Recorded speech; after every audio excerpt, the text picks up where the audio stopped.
الحمد لله رب العالمين والصلاة والسلام على خاتم الأنبياء والمرسلين سيدنا محمد وعلى آله وصحبه أجمعين وخلفاء الراشدين المهديين ومن تبعهم بإحسان إلى يوم الدين. أعوذ بالله من الشيطان الرجيم. إن الذين يخشون ربهم بالغيب لهم مغفرة وأجر كبير وأسروا قولكم أو اجهروا به إنه عليم بذات الصدور. ألا يعلم من خلق وهو اللطيف الخبير. سبحانك لا علم لنا إلا ما علمتنا إنك أنت العليم الحكيم. رب اشرح لي صدري ويسر لي أمري واحلل عقدة من لساني يفقه قولي واجعل لي وزيرا من أهلي رب زدني علما وارزقني فهما. ثم أما بعد. عزیز بھائیوں، بہنوں اور پیارے بچوں، سورہ ملک کی آیتوں میں ہماری گزارشات جاری و ساری ہیں. اب اعمال صالحہ اور نیک کردار لوگوں کی بات ہوتی ہے. وہ لوگ جنہوں نے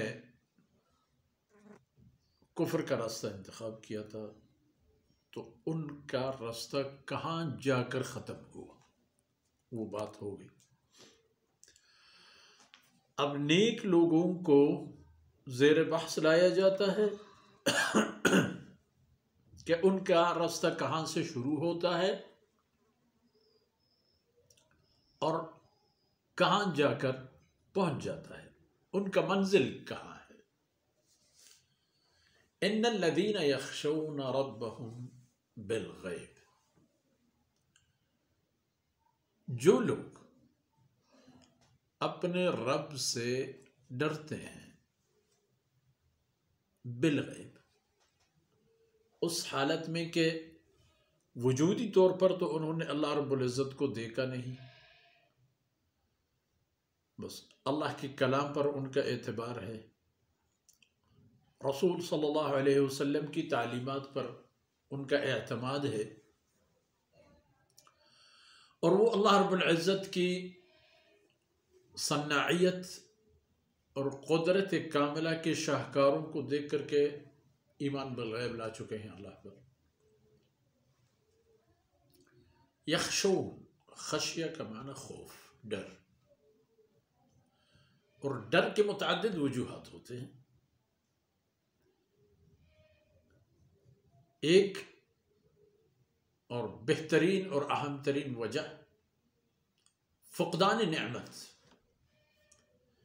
جو ہم پر مہربان ہو، ہمارا حد سے زیادہ قدردان ہو، خیال رکھتا ہو، ہم اس کو ناراض کرنے سے ڈرتے ہیں، اور ناراض کرنے سے ڈرتے ہوئے ہم یہ دلیل پیش کرتے ہیں کہ نمک کا بھی تو ایک حق ہوتا ہے. جس نے ہمیں پالا، پرورش کی، میدان میں اتار دی، میدان میں چلنے کا قابل بنایا، اب اس کو ہم کیسے ناراض کرتے ہیں؟ تو جناب یاد رکھیے، اللہ سے زیادہ طاقتور بھی کوئی نہیں، اور اللہ سے زیادہ مہربان بھی کوئی نہیں.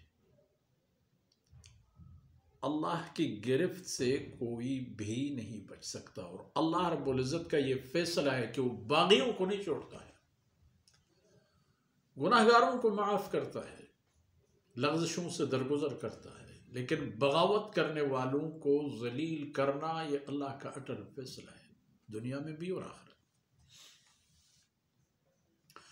اب جن لوگوں نے تقوی کا راستہ اختیار کیا، اللہ رب العزت سے محبت اللہ رب العزت کی عظمت، اللہ رب العزت کی قوت و قدرت وہ سبب بن گیا کہ وہ اللہ کو ناراض نہ کر لے۔ اللہ سے اس لیے ڈرتے کہ اس سے زیادہ طاقتور بھی کوئی نہیں، اور اس سے زیادہ اپنے حساب لینے والا بھی کوئی نہیں، اور اس سے زیادہ غفور الرحیم بھی کوئی نہیں، اس سے زیادہ نعمت دینے والا بھی کوئی نہیں، کیونکہ انسان کے پاس ہر وہ چیز جس کو نعمت کہا جائے وہ اللہ کی دی ہوئی ہے۔ تو یہ ہو گیا ان کا رستہ، خشیت الہی ہو گیا ان کا رستہ۔ اب منزل کیا ہے؟ لہم مغفرہ، ان کے لیے بخشش ہے، یعنی چھوٹے موٹے کوتاہیاں مٹا دیے جائیں گے، چھپا دیے جائیں گے، ختم کیے جائیں گے۔ اور یہ کہ برائیاں ختم کی جائیں گی، وہ بڑی نعمت، بہت شان کی بات، لیکن اس پر بھی نہیں بات ٹھہرتی۔ وَأَجْرٌ كَبِيرٌ، بہت بڑی شاندار قسم کی ان کے لیے اجر بھی ہے۔ اور اجر دراصل ہوتا ہے کسی ایک عمل کے عوض میں کسی کو کوئی چیز دینا، کسی محنت کے عوض میں کسی کو کوئی چیز دینا۔ اس نے روزہ رکھا، اس نے نماز قائم کی، جھوٹ نہیں بولا، حرام نہیں کھایا، ظلم نہیں کیا، اور اللہ نے اس پر اجر سے نوازا۔ ابھی کہ نمازوں میں کوتاہی کی، روزوں میں کوتاہی کی، نوافل میں کوتاہی کی، خیرات میں کوتاہی کی، جو کچھ کرنا چاہیے تھا اور کر سکتا تھا نہیں کیا، اس پر اللہ رب العزت اس کی مغفرت فرما لیتا ہے۔ حقوق العباد کا مرتکب نہیں ہوا ہے، اللہ رب العزت مہربانی فرماتا ہے۔ شرک کا ارتکاب نہیں کیا ہے، اللہ رب العزت اس پر بھی اس کو نوازتا ہے۔ لیکن اجر دینا ایک عمل کے عوض میں، اللہ رب العزت اس پر بھی اس کو اجر دیتے ہیں۔ تو یاد رکھیے اے بنی آدم، اسروا قولکم او اجہروا، واسروا قولکم او اجہروا، یہ جو آپس کی تم بات چیت کرتے ہو، لین دین کرتے ہو، مذاکرہ، مباحثہ، مجادلہ، مناظرات، کچھ بھی کرتے رہو،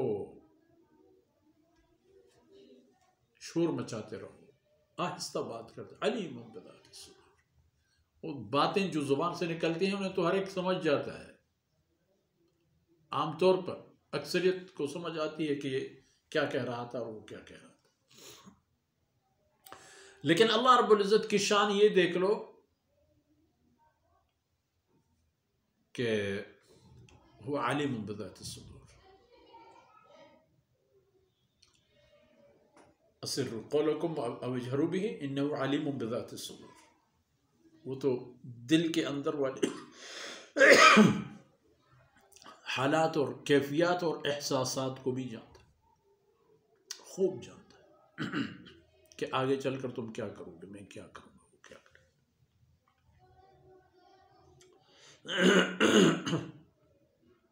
تو پھر سوچ لو انسان، الا یعلم من خلق، جس نے یہ پوری کائنات تخلیق فرما دی، ذرہ ذرہ بنایا، ذروں سے عجیب و غریب قسم کی دنیا تشکیل دی۔ زمین کے ذرات کو جا کر دیکھ لو، ریت کے ذرات جا کر، پانی کی قطروں کے ذرات جا کر دیکھ لو، ایک حیوان کے جسم کو، انسان کے جسم کے وہ سلوں کو جا کر دیکھو جو اینٹوں کے شکل میں، اینٹوں کی تصور میں ایک باڈی اور جسم تشکیل پا چکا ہے۔ تو اتنے سارے تخلیق نہیں جانتا ہے کہ اس نے کیا پیدا کیا ہے، اسے خبر نہیں، تم باخبر کر دو گے اسے۔